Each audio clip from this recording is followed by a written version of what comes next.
Magandang araw at maligayang pagdating sa aming tour dito sa Garin Farm sa San Joaquin, Iloilo, the City of Love.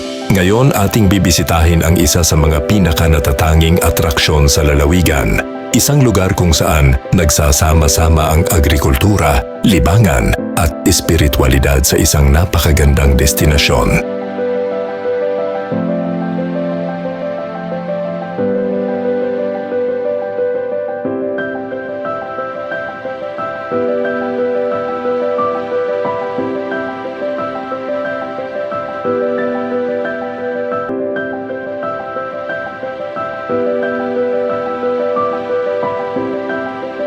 Sa ating pagpasok, pakinggan at pagmasdan ang buhay sa bukid.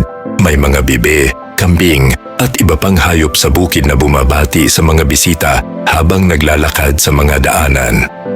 Isa itong aktibong bukirin at karamihan sa kanilang ani ay inihahain ng sariwa sa kanilang restaurant o maaaring bilhin bilang pasalubong. Ang paglalakbay na ito ay dinisenyo upang maging mapagnilay at tahimik. Sa paglapit ninyo sa tuktok, dadaan kayo sa isang madilim na lagusan na sumisimbolo sa mga pagsubok ng buhay. At paglabas ninyo ay masisilayan ang isang maliwanag at puting lugar na kumakatawan sa langit, na may kahangahangang Divine Mercy Cross na tanaw ang buong kapaligiran. Mula sa tuktok ng burol, masisilayan ang napakagandang tanawin ng Garin Farm, ang kapaligiran ng kanayunan at maging ang malalayong kabundukan. Perpektong sandali ito para sa mga litrato, pang-Instagram man o pang-alaala sa inyong paglalakbay.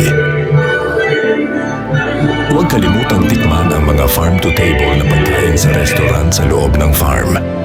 Naghahain sila ng mga sariwang sangkap na direktang galing sa bukirin, mula sa organikong gulay hanggang sa gatas at karne, na nagpapakita ng mga lokal na lasa ng Ilonggo.